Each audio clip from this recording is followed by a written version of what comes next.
السلام علیکم۔ آج پیر ہے دسمبر کی 11 تاریخ۔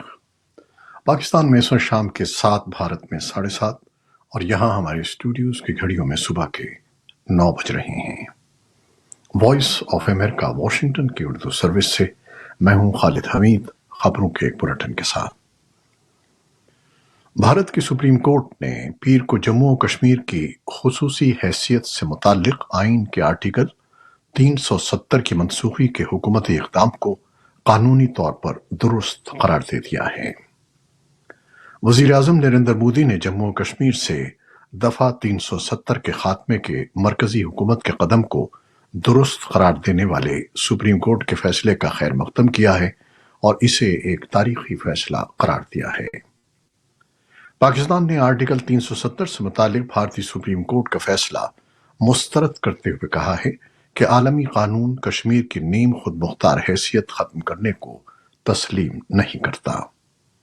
اسلام آباد میں نیوز کانفرنس میں نگراں وزیر خارجہ جلیل عباس جیلانی کا کہنا تھا کہ کشمیریوں کو اقوام متحدہ کی قراردادوں کے مطابق حق خود ارادیت حاصل ہے۔ ان کا کہنا تھا کہ 5 اگست سن 2019 کے بھارتی اقدامات غیر قانونی اور اقوام متحدہ کی قراردادوں کی خلاف ورزی تھے۔ کشمیری عوام یک طرفہ بھارتی اقدامات کو پہلے ہی مسترد کر چکے ہیں۔ جلیل عباس جیلانی کے بقول کشمیر عالمی سطح پر تسلیم شدہ متنازع علاقہ ہے، لہذا بھارتی سپریم کورٹ کے فیصلے کی کوئی قانونی حیثیت نہیں ہے۔ پاکستان کی فوج کے سربراہ جنرل سید عاصم منیر بطور آرمی چیف اپنے پہلے دورے پر امریکہ روانہ ہو گئے ہیں۔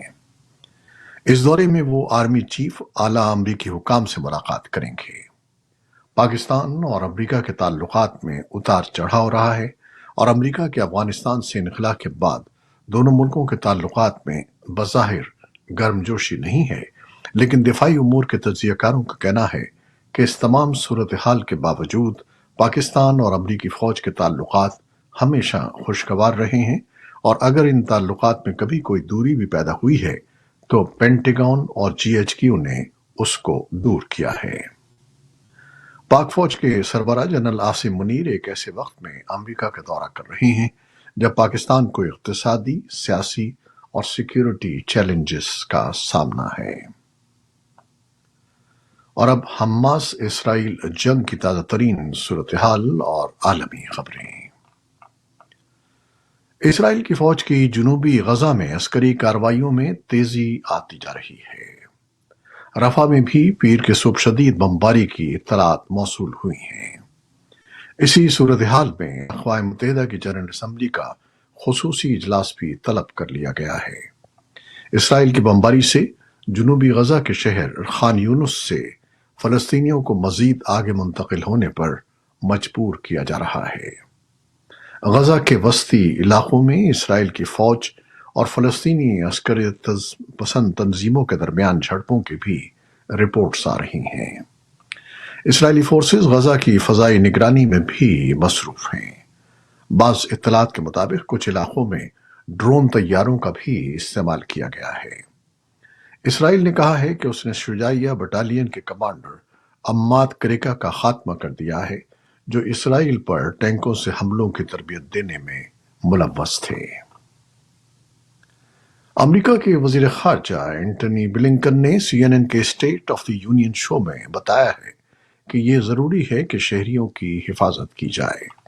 انہوں نے کہا کہ اسرائیل ایسے میں فلسطینی شہریوں کی حفاظت میں کوتاہی برت رہا ہے جب وہ حماس کے عسکریت پسندوں کے خلاف اپنی جارحیت جاری رکھے ہوئے ہیں۔ حماس کے زیر انتظام وزارت صحت کا کہنا ہے کہ گزشتہ 7 ہفتوں کے دوران اسرائیلی فضائی اور زمینی حملوں میں تقریباً 18,000 افراد موت کا شکار ہو چکے ہیں، جن میں زیادہ تر خواتین اور بچے ہیں۔ WHO کے ڈائریکٹر جنرل ٹیڈروس گیبریئس نے اتوار کے روز غزہ میں صحت کی صورتحال کو تباہ کن قرار دیتے ہوئے کہا کہ اس میں بہتری لانا تقریباً ناممکن ہوگا۔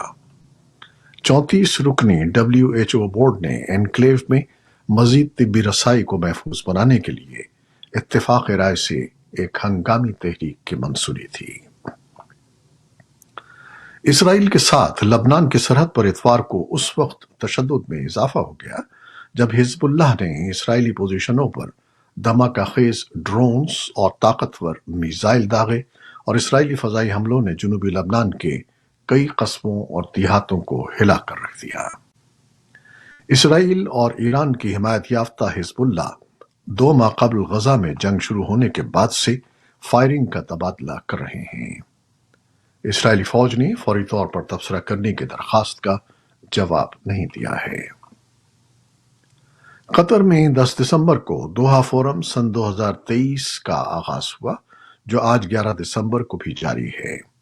اس فورم میں اقوام متحدہ کے سینئر حکام، قطر اور افغان سابق حکام اور سول سوسائٹی کے اراکین شرکت کر رہے ہیں۔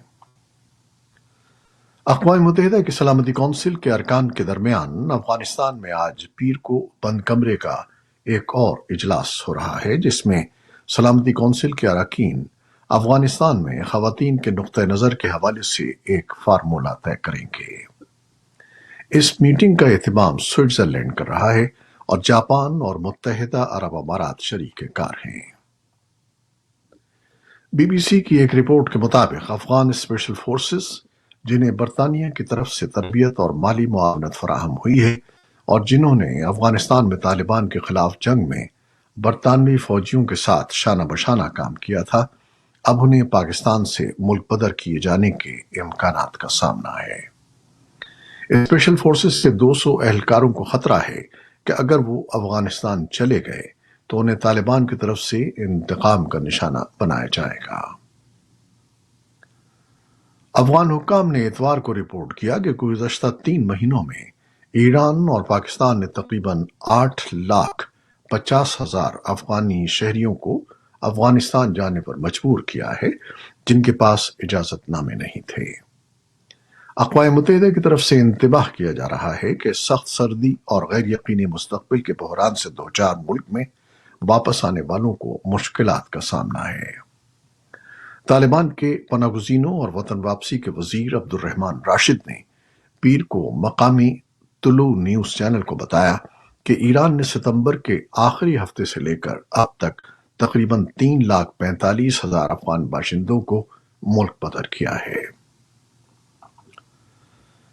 یوکرین کی فوج نے پیر کو بتایا کہ روس نے یوکرین کے دارالحکومت کو نشانہ بنانے والے تازہ ترین فضائی حملوں میں رات بھر 8 بیلسٹک میزائلوں سے کیف پر حملہ کیا۔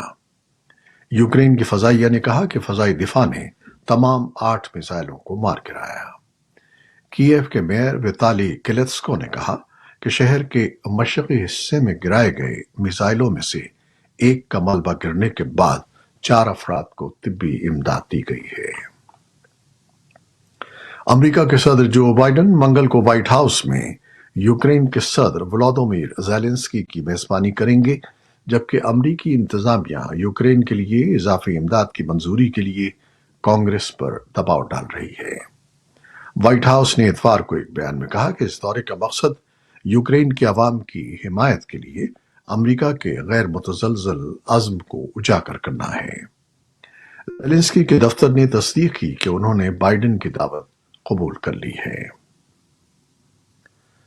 ایران کی سرکاری خبر رساں ایجنسی ایرنا کا کہنا ہے کہ فضا سے فضا میں مار کرنے والے میزائلوں سے لیس درجنوں کرار نامی ڈرونز کو ملک کے تمام سرحدی علاقوں میں فضائی دفاع کے لیے شامل کر لیا گیا ہے۔